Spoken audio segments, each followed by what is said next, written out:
Coming up on Inside California Education. In Uganda, I didn't go to school because I have to work. Refugee and immigrant students in San Diego experience the challenges and rewards of an American education. How one school district is using co-teaching to help these students assimilate. One team, woo! Meet the City Year AmeriCorps members in Sacramento who've committed a year of their lives to helping underserved public school students succeed. Okay, guys, have a great day. Experience a day in the life of a school bus driver. Sometimes I wonder why we do it, when we know that it hurts. And members of the community share stories of discrimination with students at a Modesto High School as part of an annual Day of Respect. It's all next on Inside California Education. Funding for Inside California Education is made possible by... Since 1985, the California Lottery has raised more than $32 billion in supplemental funding for California's 1,100 public school districts from kindergarten through college. That's approximately $191 for each full-time student based on $1.5 billion contributed in fiscal year 2016-17. With caring teachers, committed administrators, and active parents, every public school student can realize their dreams. The California Lottery, imagine the possibilities. The Stewart Foundation, improving life outcomes for young people through education.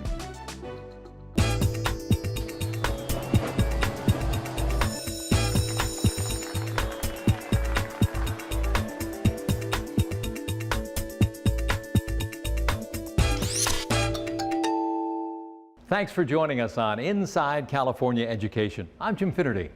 Starting at a new school can be difficult for any student, but think of the challenges that you might face if that new school was in a new country and the classes in a language you didn't understand. Well, that's the case for the many refugee and immigrant students who come to California. Let's visit a school district in San Diego taking an innovative approach to help these new arrivals make the transition.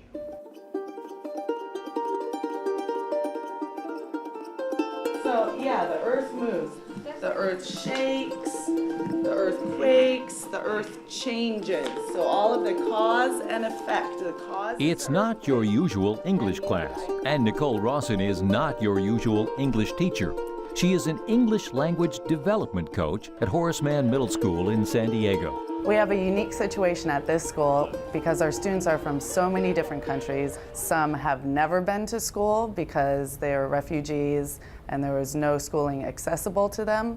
Some of them think they've been to a lot of school, but there really wasn't any rigorous teaching going on. But across the board, their English proficiency is very limited.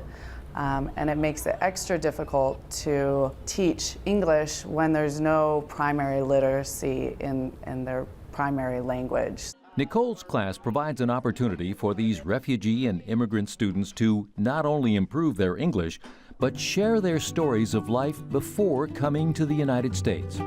Ruta is a young girl from Uganda. When I was in Uganda, life was so bad. In Uganda, if you don't work, you can't have food. In Uganda, I didn't go to school because I have to work. Now everything is okay. I like school, I eat and drink, and I thank my mom to bring me here. In my country, there's a lot of war going on, and we cannot live there because the war is so bad. If you stay there, you will die, or they will take you to the jail. They took my dad to the jail. We have some Syrian refugees, a large population from the Congo, from Africa, from Yemen, Southeast Asian immigrants, Burmese, Cambodian, Karen minority from Burma, some Lao, and then we also have Mexican and Vietnamese immigrants. So we kind of represent the world. Today we're doing a thinking part, so as we're listening to this story in their own dialect, I want you to think of some questions that you might have, and I'm going to... Much of Nicole's language development coaching is done in a co-teaching environment, Working with a core subject teacher, she will not only help the students improve their English, but also help them understand new academic concepts. A benefit for teachers in co-teaching is that there's two people actually thinking about the child. What is the best way to teach this group and that group? So we get to have a dialogue of ideas. What is the best approach? The San Diego area and the San Diego Unified School District have one of the largest populations of refugee and immigrant students in the United States. Facing that challenge prompted the district to establish 8 school sites that provide specialized approaches to improving language skills and academic readiness. So we have 8 international centers in San Diego Unified, 2 at the elementary level, 2 at the middle school level, and 4 at the high school level. We educate roughly around 300 students in those international centers every year. Is that present tense or past tense? Present. It's present tense. Alex Kunkel is the English language development coach at San Diego's Crawford High School. Students with little or no proficiency in English are assigned to his class to improve their English comprehension and better understand the work required in their other high school classes. So even if your language skills are not proficient, we still try to offer you access to the regular curriculum as is appropriate, most of us believe. Along with that, we offer you the extra supports. So your math teacher is helping you to learn all of the English words that you would use in math, as well as the math concepts. English language development teachers assist their students with one-on-one coaching, and computer programs are also available to test language readiness and writing skills. In addition to the language and academic support, schools provide supplementary programs from breakfast and lunch to after-school enrichment classes, providing more opportunities to have the general school population interact with the refugee and immigrant students and understand the diversity in their school. Little by little, they start asking questions, like, because it's part of their normal, like, where did you come from? Oh, tell me about that place. And we start building those bridges that we don't see color or language anymore. It's more like, oh, tell me about that experience that you've had.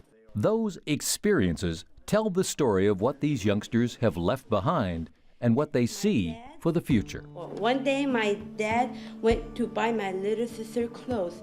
When he got there, the police took him to the jail. After a year ago, my dad got out of jail. We wanted to go to Jordan. One day after we left the school we lived in, everyone died from a bomb. When we came to the USA, we didn't know any English, but we come to school here to learn. Just seeing these children blossom and becoming these confident young people that have such high hopes for themselves and want to help others and can articulate this now. It's wonderful to see them so happy, and if we can do the best we can to educate these students, we're doing a great job. It's really a profound, unique thing that we're doing here for them.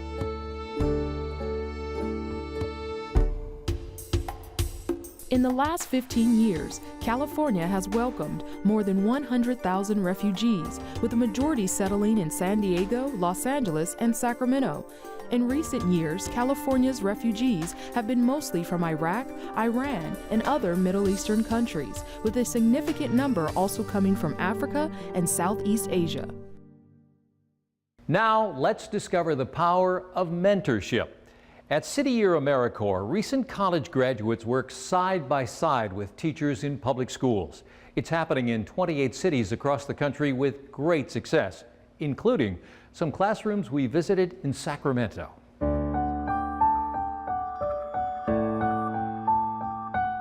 And we live to serve another day. And that's a beautiful thing.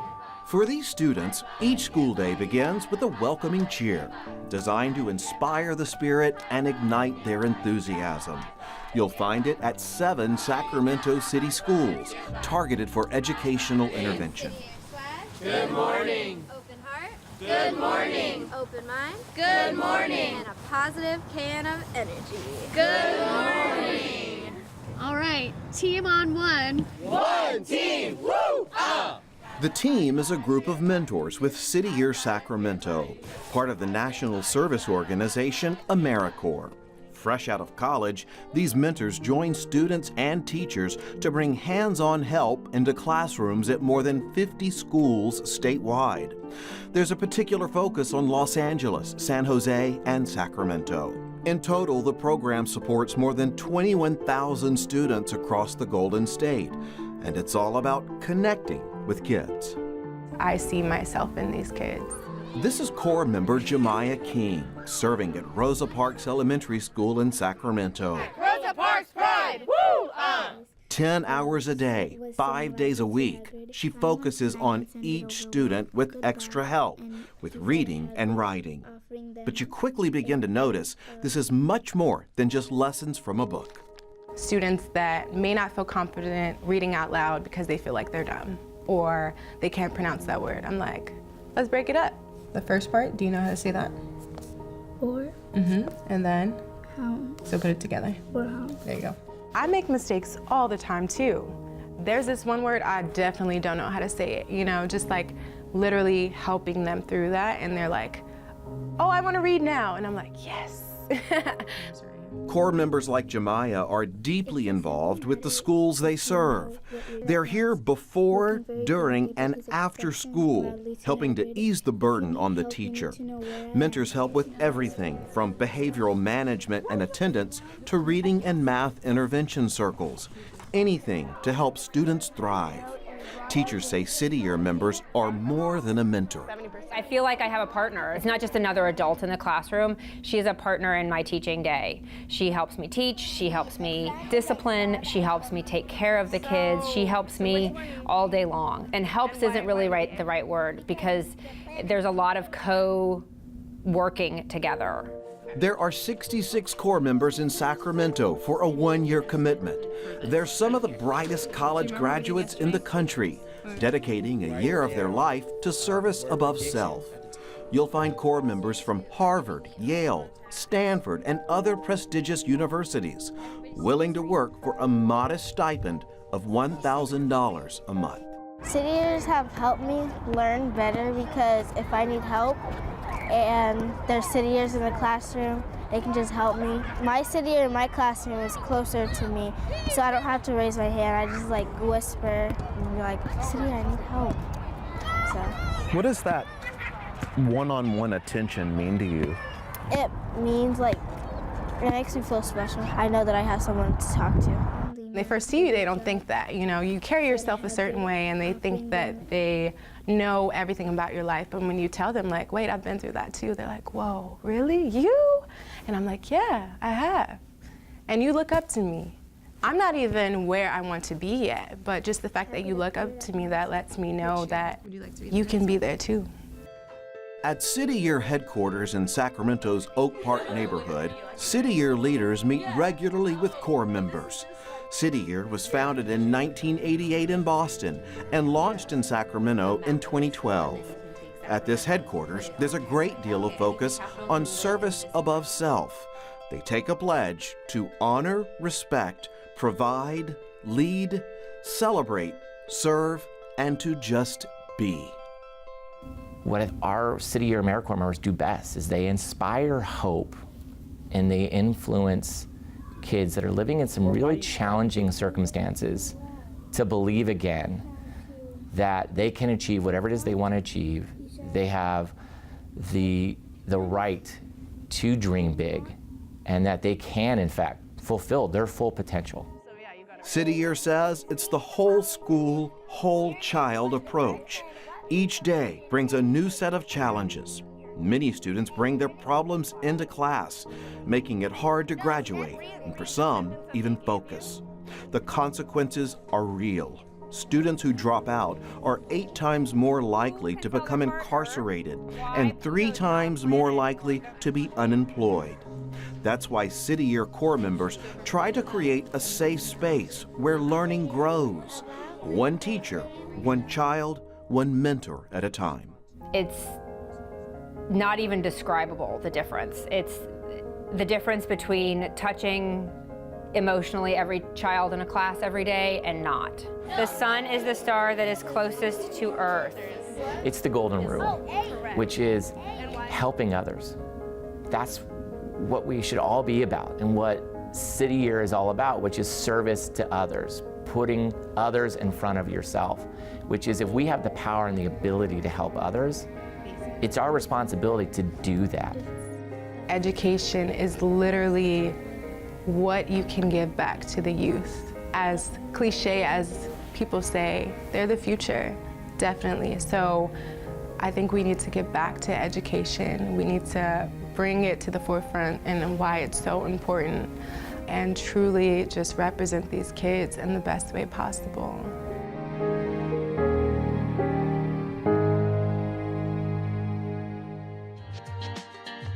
City Year was founded in 1988 by two Harvard Law School roommates. Just as students complete each year of school, the founders believe young people should also complete a City Year of service.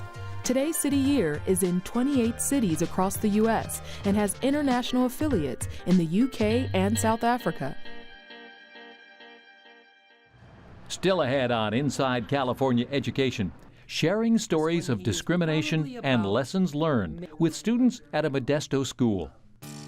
But first, a day in the life of a school bus driver. Well, this is a small community. A lot of people know each other. Everybody seems to get along really well here in winters because it's kind of old-fashioned town. Well, you have a combination of a bunch of different families that lived here all their lives. I'm Tom Ryle. I'm a school bus driver for the Winters Joint Unified School District, and I've worked here for the last 8 years.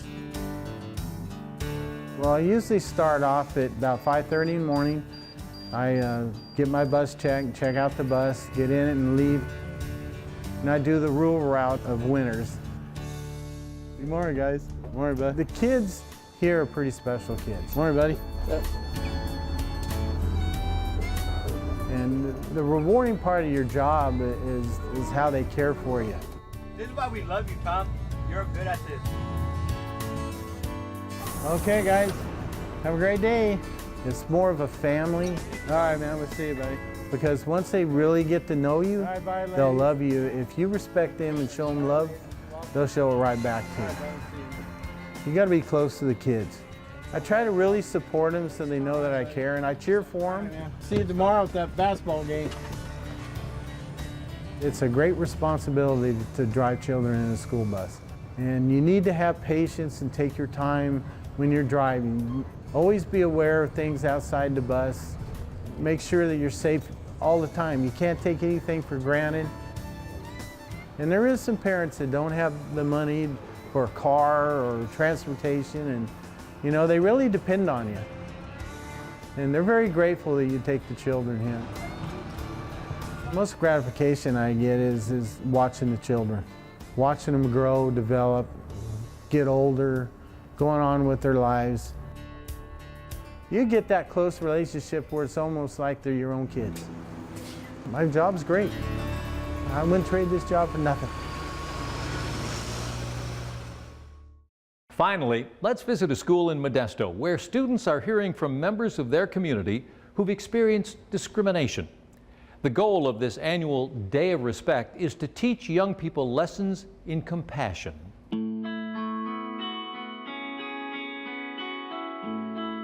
Have you ever felt like someone made fun of you and you were disrespected? Raise your hand. Raise your hand high so we could all see. It's a 7-letter word packed with a million emotions. And in many high schools, respect, or rather lack of, can be a painful problem. All of us know what it feels like to be called names. It doesn't feel good. It never feels good. And sometimes I wonder why we do it, when we know that it hurts. For 2 decades now, Modesto High School has held their annual Day of Respect. It's an event that encourages understanding and empathy by inviting members of the community to come and speak to students about struggles they've faced in their lives. It's a day where people come together and they celebrate differences, and they talk about stories that they've had and discrimination that they've suffered, and they talk about how they've overcome it. The Day of Respect was started in 1998 by Modesto High teacher Sharon Froba, who has since retired. In the decades since, the event has grown to what it is today, nearly 60 speakers from all walks of life, each with their own story of what makes them different and why we all deserve respect. I have a disability called spina bifida. It's where the spine doesn't fully develop, and I am paralyzed from the waist down. A.J. Mitchell says he has faced discrimination his entire life, but takes pride in proving that a wheelchair won't slow him down. I climb stairs, I jump curbs, I roll across grass, I work, I race full marathons. Not only does he race marathons, he's also hoping to someday compete in the Paralympics. His is an inspiring story of perseverance that these students wouldn't have known at first glance. Through the Day of Respect, they're learning to look a little deeper and think a little longer about others. You know, you see people like that on the news, or they have these extraordinary stories of how they overcome adversity and discrimination and racism, and you never think that you know those people, but really they're right here. They're your neighbors, and they're the people that you see in the park or at the grocery store. The stories range from racism to ageism, from physical differences to religious bias. The similarity, they've all suffered discrimination or prejudice based on who they are, struggles that many of them still face today. I would like to be asked what my dreams are. I came to the United States when I was 6 years old, and since I came to the United States, I've known that I've been in this country undocumented. And growing up undocumented came with its particulars, like experience of life and how I experienced life. And when I went to high school, I really felt like I wasn't understood. Because I didn't know what the other people were going to think about me. I didn't want to be made fun of. So I just stayed silent. And that hurt. Teachers admit it's one day each year that has a profound impact on students, many of whom silently struggle with some of the same challenges these speakers are talking about. While their stories may be different, the feelings are familiar, and that's what organizers are hoping will lead to greater understanding. Kids need that encouragement, they need that love, they need that connection, they need a reason for things. And I think a lot of times the speakers give them that reason to understand, you know, hey, we're different, but we can still find a common ground, and that's huge with this, is just accepting and embracing diversity. I'm always amazed at the reaction I get from students. Over and over again, I have received letters from students telling me how much they needed to hear this message, that oftentimes I was the first gay or lesbian that they had ever known. And this is Joe when he was about 12. Philip Langlois began sharing his story with Modesto High students 19 years ago after he became a father and wanted to create a world where his son wouldn't hear the hurtful words he grew up hearing. Like many of the speakers, Langlois says Day of Respect is enormously gratifying. It's a chance to connect with teens at an important time in their lives and remind them that their words matter. I think it's important for students to realize that what they're going through right now, other people have walked in the same shoes as them, and they've gotten over it, and they were able to overcome it. As soon as I got through this mud, my front wheel hit a rock and I fell out of my wheelchair.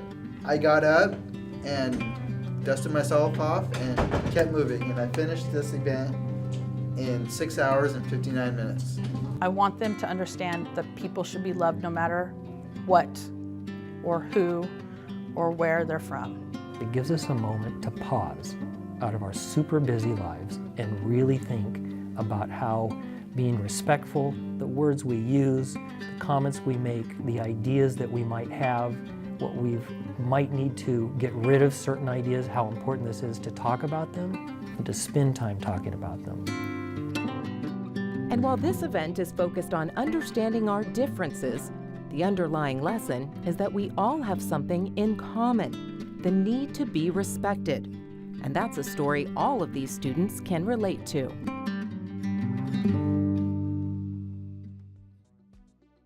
That's it for this edition of Inside California Education. Now, if you'd like more information about the program, it's easy. Just log on to our website, insidecaled.org. We have video from all of our shows, and you can connect with us on social media as well. Thanks for joining us. We'll see you next time on Inside California Education. In Uganda, if you don't work, you can't have food. Have you ever felt like someone made fun of you and you were disrespectful? Raise your hand. Raise your hand high so we could all see.